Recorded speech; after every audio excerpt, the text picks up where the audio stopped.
किसी ने बड़े कमाल की बात कही है कि अभिमान कहता है कि मुझे किसी की जरूरत नहीं है, और अनुभव कहता है कि समय आने पर मिट्टी की भी जरूरत पड़ेगी। नमस्ते दोस्तों, मैं राहुल फैक्ट जोन से। ये कहानी है एक गांव की, जहां पर एक सेठ ने एक लड़के को काम पर से निकाल दिया, और जब उसे नौकरी पर से निकाला गया तो वो उदास होकर के अपने घर की ओर जा रहा था।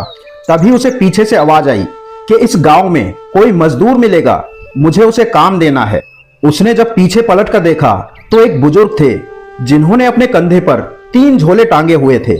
एक बड़ा भारी झोला था, दूसरा उससे छोटा था, तीसरा उससे भी छोटा था। तब उस लड़के ने पूछा कि बताइए आपको क्या काम करवाना है, मुझे अभी अभी काम पर से निकाला गया है तो मुझे काम की जरूरत है। तब बुजुर्ग ने कहा कि बेटा करना कुछ नहीं है, मेरे पास 3 झोले हैं और मेरी उम्र ज्यादा हो चुकी है, तो मुझसे ये तीनों झोले उठ नहीं रहे हैं और मुझे इनको लेकर काफी दूर तक जाना है, मुझे दूसरे गांव तक जाना है। क्या तुम इनमें से एक झोला उठा सकते हो? मैं इसके बदले में तुम्हें 3 सोने के सिक्के दूंगा। लड़के ने कहा ठीक है, और सबसे भारी वाला झोला जो था उस लड़के ने उठा लिया और उसे अपने कंधे पर उठाकर आगे चल दिया। थोड़ी दूर चलने के बाद उसने बुजुर्ग से पूछ ही लिया कि ये बड़ा भारी झोला है, आखिर इसमें है क्या? तब बूढ़े बाबा ने बताया कि बेटा इसमें तांबे के सिक्के हैं। उसने कहा अच्छा, और उसके बाद वो फिर से चलने लगा। चलते चलते रास्ते में एक नदी आई, तो जो लड़का था वो तो उतरकर उसमें चलने लगा उस भारी झोले को लेकर के, लेकिन जो बुजुर्ग थे वो किनारे पर ही रह गए। तब लड़के ने पलट कर पूछा कि क्या हुआ, आ जाइए मेरे पीछे पीछे। तब बाबा कहने लगे कि मैं कैसे आऊंगा, मेरे पास ये 2 झोले हैं, अगर मेरा संतुलन बिगड़ गया, पांव फिसल गया तो मैं डूब जाऊंगा इस नदी में। 2 झोले लेकर के मैं नहीं आ सकता, 1 झोला लेकर के तो आ सकता हूँ। क्या तुम 1 झोला और ले लोगे? मैं तुम्हें इसके बदले 3 और सोने के सिक्के दूंगा। लड़के ने कहा चलिए ठीक है, ये दूसरा झोला भी मुझे पकड़ा दीजिए। लड़के ने अब दोनों झोले अपने कंधे पर टांग लिए और नदी को पार करने लगा, पर उसने फिर से पलटकर बाबा से पूछा कि ये दूसरा झोला भी भारी है, इस झोले में क्या है? बुजुर्ग ने कहा कि बेटा इसमें चांदी के सिक्के हैं। तब लड़के ने कहा ठीक है। बीच बीच में बाबा उसको देखे जा रहे थे। तब उस लड़के को लगा कि ये बाबा मुझ पर शक कर रहे हैं, पर इनको पता नहीं कि मैं बड़ा ही ईमानदार हूँ। काफी दूर चलने के बाद उस लड़के ने पलट करके कहा कि बाबा आप मुझ पर शक करना बंद कीजिए। आपको लग रहा होगा कि मैं इन थैलों को लेकर भाग जाऊंगा, पर मैं भागूंगा नहीं। मैं बहुत ईमानदार हूं और जीवन भर मैंने ईमानदारी से काम किया है। वो तो मुझे नौकरी से इसलिए निकाला गया क्योंकि मेरा सेठ मुझे हेरफेर करने के लिए बोल रहा था, पर मैं हेरफेर नहीं कर सकता, घपला नहीं कर सकता, घोटाला नहीं कर सकता, इसलिए मैंने कहा कि मुझे काम ही नहीं करना। तब सेठ ने कहा कि तुम जाओ और मुझे नौकरी से निकाल दिया, इसलिए आप मुझ पर शक मत कीजिए, मैं बहुत ही ईमानदार हूँ। बुजुर्ग ने कहा चलो अच्छी बात है, और फिर उसके बाद वो चलने लगे। आगे जाकर उन्हें एक पहाड़ मिला जिसे पार करके उन लोगों को जाना था, और उस पहाड़ के पीछे ही वो गांव था जहां उस बुजुर्ग आदमी को जाना था। लड़का तो पहाड़ पर चढ़ने लगा, पर बाबा वहीं पर रुक गए, और जब उस लड़के ने पलट करके देखा तो वो बाबा वहीं पर खड़े हुए थे। तब उस लड़के ने कहा कि क्या हुआ बाबा, आ जाइए ऊपर। तब बाबा ने कहा कि बेटा ये जो एक थैला और मेरे पास है इसमें भी काफी वजन है और मैं इसे लेकर ऊपर नहीं चढ़ सकता, क्या तुम इस झोले को भी ले सकते हो? मैं तुम्हें 3 सिक्के और दूंगा।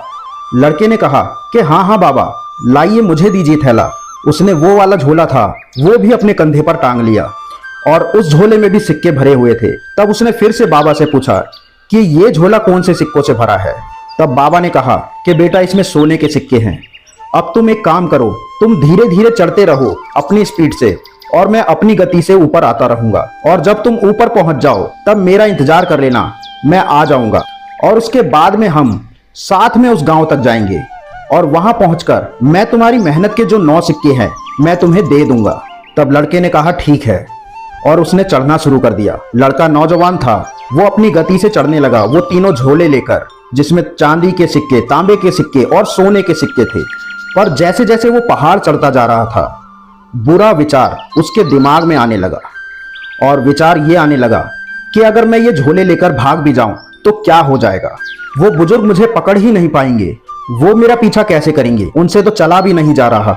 मैं एक काम करता हूँ, ये तीनों झोले लेकर के भाग जाता हूँ, ये मेरा कुछ कर नहीं पाएंगे, और सिर्फ 9 सोने के सिक्कों से क्या होगा, मेरे पास तो इतने सारे सिक्के आ गए हैं, चांदी के, सोने के, एक काम करता हूँ, भाग लेता हूँ। और जब ये बुरा विचार उसके मन में आया तो वो कंट्रोल नहीं कर पाया और वो तीनों झोले लेकर भाग गया और भागता भागता सीधे अपने घर पर पहुंचा।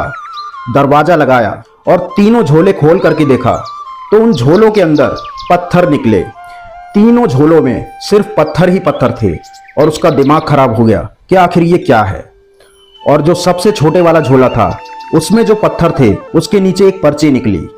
जब उसने उस कागज को उठाया तो उस पर लिखा हुआ था कि बेटा, मैं इस राज्य का बूढ़ा राजा हूँ और मेरी कोई संतान नहीं है और मैं अपने लिए एक राजकुमार, एक उत्तराधिकारी ढूंढ रहा हूँ जो मेरे जैसे एक ईमानदार सोच के साथ आगे बढ़ने के बारे में सोचता हो और मेरे जैसी सोच रखता हो।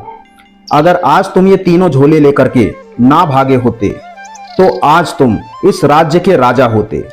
बहुत छोटी सी कहानी है जो ये सिखाती है कि एक मोमेंट आएगा जिसमें ऐसी सोच आएगी, कुछ पल के लिए बुराई आपके ऊपर हावी, और अगर आपने उस पल के अंदर अपने आप को नियंत्रित कर लिया, अपने अंदर के रावण को बाहर नहीं आने दिया, तो जीत केवल आपकी होगी। लेकिन अगर आपने उस बुराई को अपने ऊपर हावी होने दिया, उसे नियंत्रित नहीं कर पाए, सेल्फ कंट्रोल नहीं कर पाए, तो आपका बना बनाया खेल बिगड़ जाएगा। इसलिए लाइफ में अपने आप पर नियंत्रण लाना, डिसिप्लिन लाना, कंट्रोल लाना शुरू कीजिए, वरना आपका सब कुछ बिगड़ जाएगा। सब कुछ आपके हाथ में है और ये आपके ऊपर है कि आप क्या बनना चाहते हैं। तो दोस्तों, अगर ये कहानी आपको अच्छी लगी हो तो हमारी इस वीडियो को लाइक करके चैनल को सब्सक्राइब करना मत भूलना। तब तक के लिए राधे राधे।